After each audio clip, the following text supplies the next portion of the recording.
എന്താ അമ്മ ഇതൊക്കെ?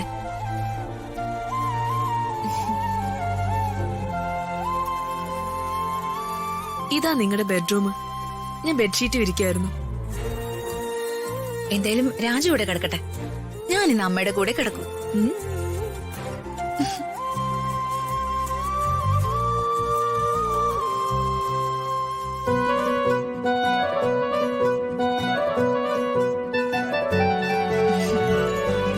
ഇന്ന് എനിക്ക് എന്റെ അമ്മയുടെ കൂടെ കിടക്കണം. വെളുക്കും വരെ വർത്താനം പറയണം. പഴയ വിശേഷങ്ങളും കേൾക്കണം. അല്ലേ രാജു?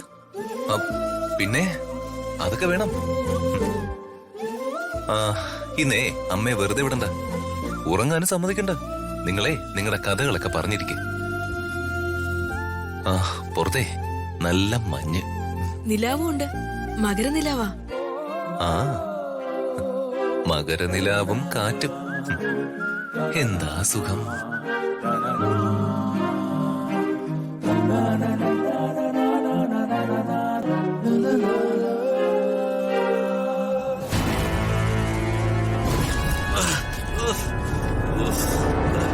പോസ്റ്റ് പേഴ്സണൽ അസിസ്റ്റന്റ്, ജോലി ഒഴുകി നോട്ടം.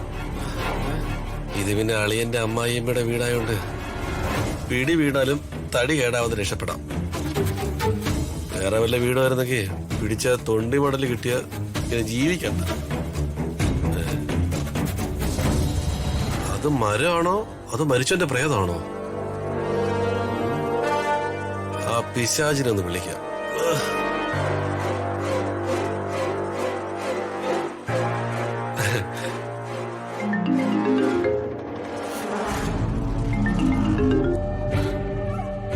എന്തായി ചെയ്യാ? മാഡം, ഞാൻ ഈ വീടിന്റെ മുറ്റത്തെത്തി. അവളെ കണ്ടോ? ഇല്ലല്ല, ഞാൻ വീടിന് പുറത്താ. താൻ അവിടെ ഒന്ന് വെയിറ്റ് ചെയ്. താൻ ആരുടെയും ശ്രദ്ധയിൽപ്പെടാതെ അവൾ അകത്തുണ്ടോന്ന് കണ്ടുപിടിക്കാൻ നോക്ക്. ശരി മാഡം. പിന്നെ കണ്ടെത്തി കഴിഞ്ഞാൽ ഞാൻ മാഡത്തിനെ അങ്ങോട്ട് വിളിച്ചു പറയാം. ആ ശരി.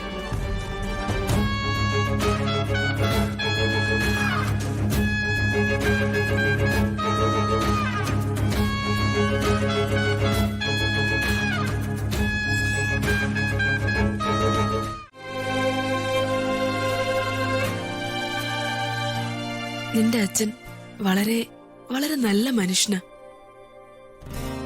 പൊതുജീവിതത്തില് ഒരു അഴിമതിയും കാണിക്കാത്ത മനുഷ്യൻ. മറ്റുള്ള എല്ലാരോടും കാരുണ്യം കാണിക്കുന്ന ദയവുള്ള മനുഷ്യൻ. അമ്മ അച്ഛനെ കുറിച്ച് വളരെ നല്ലത് മാത്രമേ പറയൂ. പക്ഷേ അച്ഛൻ അമ്മയെ കുറിച്ച് അങ്ങനെ പറയാത്തെന്താ? അത് തെറ്റിദ്ധാരണയാ. അന്നു മുതല് ഇന്ന് വരെയുള്ള അംബികയുടെ ബ്രെയിൻ വാഷ്. അമ്മേ, എനിക്ക് ഇന്ന് വരെ മനസ്സിലാവാത്തൊരു കാര്യം ഞാൻ ചോദിക്കാൻ പോകുന്നത്. അച്ഛൻ വളരെ ഇന്റലിജന്റ് ആയ, വളരെ ജീനിയസ് ആയ ഒരു മനുഷ്യനാ. പൊതുജനങ്ങൾക്ക് വളരെ ഉപകാരപ്രദങ്ങളായ ഒത്തിരി പ്ലാനുകൾ വർക്കൗട്ട് ആക്കിയ ഒരു പൊളിറ്റിക്കൽ ലീഡർ. ഒരു തട്ടിപ്പും അദ്ദേഹത്തിന്റെ അടുത്ത് വില പോവില്ല എന്നുള്ളതാ സത്യം. പക്ഷെ അംബിക അമ്മായിയുടെ എല്ലാ തന്ത്രങ്ങളിലും അച്ഛൻ വീണു പോകുന്നു. ഭാര്യയെക്കുറിച്ച് അങ്ങനെ ആരെങ്കിലും ഒരാള് അപവാദം പറഞ്ഞ് പരത്തിയ അത് അച്ഛനെ പോലെ ഒരാൾക്ക് വിശ്വസിക്കാമോ? ഇത് അപവാദം പറഞ്ഞ് പരത്തുക മാത്രമല്ലല്ലോ മോളെ അവർ ചെയ്തത്. അവൾ ഒരു കെണി ഒരുക്കി. എന്നെ ആ ജഗന്നാഥേട്ടനെയും കൂടി അവൾ അതിൽ വീഴ്ത്തി. അതല്ലേ പ്രതാപേട്ടനെ കാണിച്ചു കൊടുത്ത്. പ്രതാപേട്ടനെ കുറ്റം പറഞ്ഞിട്ട് എന്ത് കാര്യം? അമ്മയുടെ കാര്യത്തിൽ മാത്രമല്ല, ഈ അംബിക അമ്മായി പറയുന്ന ഏത് കാര്യം അച്ഛൻ വിശ്വസിക്കുക. അതാ എനിക്ക് മനസ്സിലാവാത്ത. മോളെ, പ്രതാപേട്ടന്റെ അടുത്ത് അങ്ങനെ ഒരു നാടകം കളിച്ചു നിൽക്കാൻ അംബികയ്ക്ക് നന്നായിട്ട് അറിയാം. അതാ അവളുടെ മിടുക്ക്. അമ്മേ, എന്നെപ്പോലെ തന്നെ അമ്മയുടെ താല്പര്യപ്രകാരമല്ലേ അമ്മ അച്ഛനെ കല്യാണം കഴിച്ചത്? അതെ. പക്ഷേ എനിക്ക് പ്രതാപേട്ടനോടുണ്ടായ പ്രണയത്തിന്റെ കാരണക്കാരൻ പ്രധാനമായിട്ടും എന്റെ അച്ഛനാ. അച്ഛന് പ്രതാപേട്ടനോടുണ്ടായിരുന്ന അതിര് കവിഞ്ഞ സ്നേഹം. ഏതു നേരവും അച്ഛന് പ്രതാപേട്ടനെ കുറിച്ച് മാത്രമേ പറയാനുണ്ടായിരുന്നുള്ളൂ. ആ ശ്രുതിഗീതം കേട്ട് കേട്ടാ ഞാൻ പ്രതാപേട്ടനെ പെട്ടെന്ന് ഇഷ്ടപ്പെട്ടു തുടങ്ങിയത്. ആദ്യകാലത്ത് പ്രതാപേട്ടൻ എന്നെ ജീവനായിരുന്നു. അംബികയുടെ ഇടപെടല ഞങ്ങളുടെ ജീവിതം തകർത്തത്. ഞാനിത് എപ്പോഴും മോളോട് പറയുന്നത് ഇതൊരു പാഠവാ. നമ്മുടെ സ്വകാര്യതകളിലേക്കും ദാമ്പത്യ ജീവിതത്തിലേക്കും മറ്റൊരാൾ ഇടപെടാൻ നമ്മൾ അനുവദിക്കരുത്. അതിനവസരം കൊടുക്കരുത്. അതിപ്പോ ബന്ധുക്കളായാലും എത്ര പ്രിയപ്പെട്ടവരായാലും പേഴ്സണൽ ലൈഫിലേക്ക് അവരൊരിക്കലും കടന്നു വരരുത്. മോളും രാജുവും തമ്മില് എന്തൊക്കെ പ്രശ്നങ്ങളുണ്ടായാലും അത് വളരെ ക്ഷമയോടെ പരസ്പരം പറഞ്ഞു തീർക്കണം. ശരി അമ്മ. മോളെ, ഏതൊരു പെണ്ണിന്റെയും പുണ്യോ അവളുടെ ഭർത്താവ്.